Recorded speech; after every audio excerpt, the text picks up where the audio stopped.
can open up Volta, you can start performing with it right away, put yourself inside of a 3D audio reactive world, or you can then switch over to the creation side.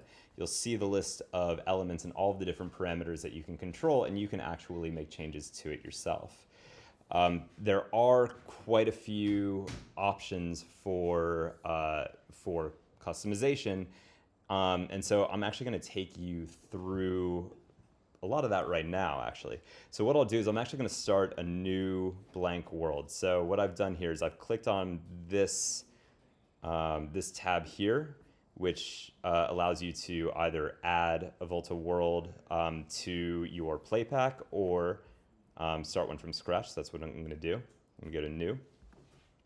And so you can see here that I have a blank Volta world. And what I can do now is I can actually click on add and start adding elements to my Volta world. So clicking on add, you see I have all of these different elements appear here. And like I said, you have everything from basic rudimentary geometry, some semi-generative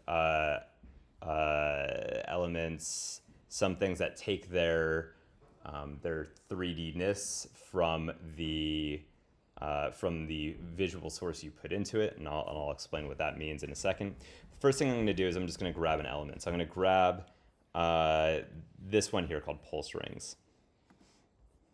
And so you can see here's my element, and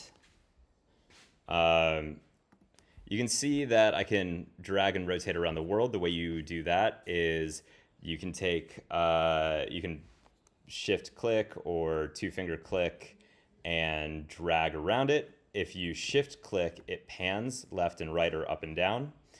And from here, what I can do is I'm gonna, I've clicked on my pulse rings, and you can see that I have the transform options, but then I have all of these other options. So if I click on the rings, I can manually control the number of rings like this by just moving the slider up and down. But if I click on this icon here, this is a link icon, and that links that parameter to something else. And that something else can be the your audio. So so if I click on audio analysis, you'll see it's parsed into highs, mids, and lows. If I click on mids, you can see that as I'm talking, it's changing the number of rings. And so let me do that again. I'll do it for the ring height. So here's the ring height. And now if I click on the link icon, okay, cool. Now if I click on the link icon for the height, I'll do audio analysis again, but this time I'll use the lows.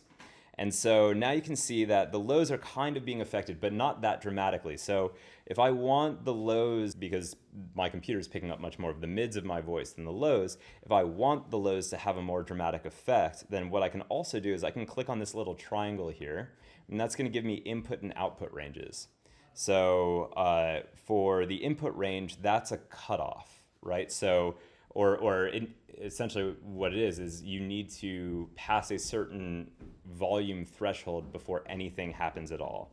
What I'm going to do is I'm going to start with the output, and the output is what actually minimizes or amplifies the extent of that effect. So if I change this from 10 to say 40, you can now see that that's a much more impactful or visually sensitive effect. But let's say I only want that to happen after, you know, a certain volume threshold. So if I set the input range to 0.5, now it's not going to do anything until I get, okay, maybe that's a little too high. Maybe let me set it to like 0.2. So now you can see it's doing it, but it's only doing anything at all after it reaches 20% of that value. So that's how you can control the, not just the different parameters of a given element, but you can control the sensitivity of those parameters by clicking this little drop down here and controlling the input and output ranges. From here, what you can do, you know, this is kind of cool, but But we can obviously get much more creative and interesting than that. From here, what you can do is you can start adding visual sources into your scene. And those visual sources are in this corner here. And you can see you have nine boxes. If I click on one of these boxes, it brings up all of my visual sources. So visual sources is just 2D media. So these are things like photos, videos, folders of photos and videos, camera feeds. So right now, this camera is being fed through this, as well as basic graphics generators, and like all of these colorful things, or where you just see shapes right here. Those are basic graphics generators. And then we also have support for Siphon, Spout, and NDI. So if you, for example, use Touch Designer and you want to take whatever 2D thing you make in Touch Designer, or whatever thing you make in Touch Designer, feed it into Volta, and then use that as a texture around 3D objects inside the 3D world, you can do that with Siphon or Spout. And then NDI runs video between computers on the same network. So now, let's see, if I click on this rainbow graphics generator here, and I add my visual source, you can see it's in this corner here. And these are my options for that visual source. So I can control, the number of stripes in this, or the speed at which it changes. And now I'm going to use that as a texture on my pulse rings. So if I click on the pulse rings and I scroll down here, you can see that there is an option for a visual source. So I'm going to click on visual source, and there's my rainbow. And then for some things, it might not appear at first. You might have to increase the blend of that. So with this element, you do. And so as I increase the visual source blend, you can see that it is now taking on the colors of my visual source. So, okay, so that's pretty cool. It's looking really interesting, but what if I want to put myself inside the world? The way that I do that is I'm going to add another visual source. And so I click on another box, and now here's my webcam. I'm going to grab my webcam, add visual source, and it's already grabbing my camera, which is actually just my phone. But any camera that you have plugged in will appear in this list. So you can use the OBS virtual camera too to pull visual stuff in from, say, a browser. But here's my camera that's built into my computer. This one's my phone, and then I also have a GoPro. So those are all options that are available there. So now what I'm going to do is I'm going to grab another element, and I'm going to put myself inside the world. So if I go to Add, and I'm going to use a dot cloud. And so a dot cloud is, as the name implies, a bunch of dots that you'll see in a second will take, it actually extrudes out from a point, and it takes that, the distance that those dots of the cloud extrude by are informed by the brightness of those dots. So now I have my dot cloud, I have my visual source here, here's my webcam source, and now it's going to appear here. So it is tiny, and it's right in the center of my pulse ring. So what I'm going to do is I'm going to move that up a little bit, and I'm going to make it much bigger. So I've moved it using this gizmo here, and now I'm going to actually just numerically change the scale. So if I increase that I'm going to increase it by 30 times.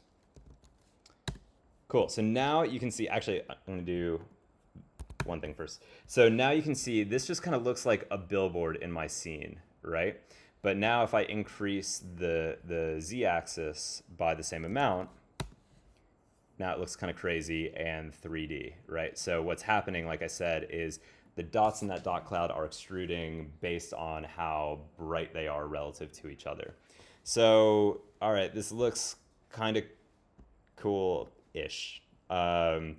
It's not particularly immersive or anything like that. So to do that, what I can do is I can click on the visual source itself, and you'll see that there's a button that says Add right along with the webcam here. And so I'm going to click add, and this is actually a bunch of behaviors that you can add to the visual source. So one of those things is background segmentation or background removal. So I'm going to click that. So now I've removed my background. So it's just me in here. And it's looking better, but it's not particularly captivating just yet. Now what I'll do is I'll blend sources. So I'll click blend outputs. And again, here you'll see your visual sources here. So I'm actually going to grab my rainbow.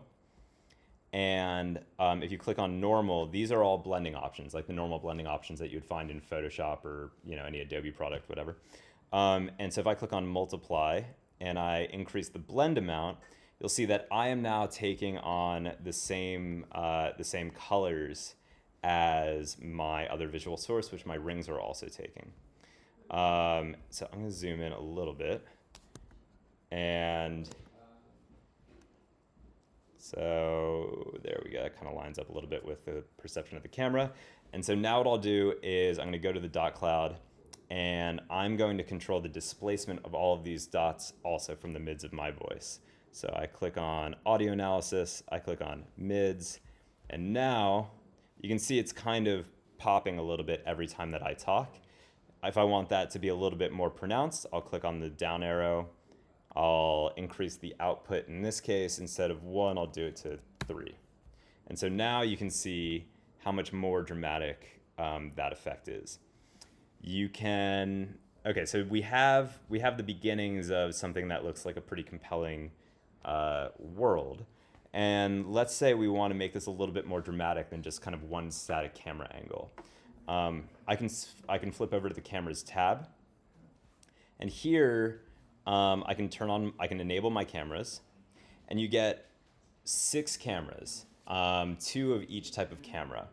I have 2 static cameras, 2 straight kind of cinematic dolly sort of cameras, and 2 rotational ones. So with the static cameras, I am gonna move this so that I am more in the frame. So let's see, I'll move this to about 10. I'll move this back by about another 15. And then I'll rotate the camera a little bit. So there, I have one static camera where I'm, pretty much in the shot and pretty much aligned with the center of it. Now what I'll do is I'm actually gonna switch to this straight dolly camera.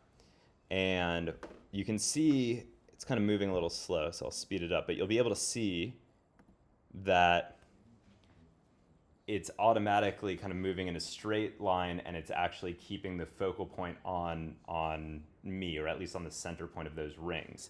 So I want it to be more on my face, right? So what I'll do is I'll change the focus target down here from 0, 0, 0 to, I'll make the focus point 10. And now what I'll also do is I'll make it go from like really high up to really low over the course of that movement. So I'll go from a Y of 40 to a Y of -40, and I'll click trigger, and you'll see that over the course of the camera moving, it will keep focusing on me, but then just move down across the scene. And I can even do things like change the field of view to be really tight in or really wide. And all of these things can also be linked to any source you want. So if I click on the link icon here, and I click on audio analysis, and I'll click on lows, you can see that as I talk, the actual field of view itself is changing with my audio. I'm going to do one more thing, which is show you the last type of camera, which is a rotational camera. So now on this camera, it's kind of hard to see what's happening because it's in a direct center line with the rings. So what I'm going to do is I'm going to make the center point of the camera higher. And I'm going to make the focal point of the camera, again, about 10, because I think that's pretty close to where my head is. And so from here, what you can do is you can change the radius if you want more of a radius and a wider shot, you can do that. Change the speed. And that's how you can control the 3 different types of cameras that we have. And then the last thing that I will show you on the editor side of Volta is global effects. So if I click on edit and global effects, you can see that I can click on add. These are like behaviors for the world as a whole. And the first one that I'm going to do, which is something that I pretty much always do, is I add bloom to pretty much everything because it just makes it look really bright and pretty. And so I've added bloom, and I'm going to scale that up. And you can see how much brighter kind of the world becomes. I can add things like chromatic aberration. This might be a little hard. You can kind of see it in the corners there. Yeah, there's a number of different types of effects that you can add that affect the whole kind of view of the content. So it looks like there's a handful of questions. I'm gonna jump into these. So, is there any golden rule for input and output ranges? No, it's a bit of a choose your own adventure, to be honest with you. It depends on what you are trying to accomplish, right? Like if you are playing electronic music and you want like something to be really pronounced on the kick drum, then what you might want to do is set whatever that thing. Actually, let me just do it. You would want to, I'll use the pulse rings as well, I kind of did the same thing with the pulse rings. So the pulse rings would be a good example. Is let's say I want the ring height to be like really dramatic, but I only want it to happen like when a strong enough kick drum signal comes through. So what I'll do is I'll set it to the lows, but then I'll set the minimum input range to pretty much do exactly what I did before, literally like 0.2. Because that means that nothing's going to happen until there's a strong enough like low end signal to make that punch happen. So there is a little bit of like kind of playing around with it to kind of figure out what sort of effect you're going for. You know, that's something that like I personally do all the time. Like if I want something to be really dramatic on the kick, that's exactly how I would do it.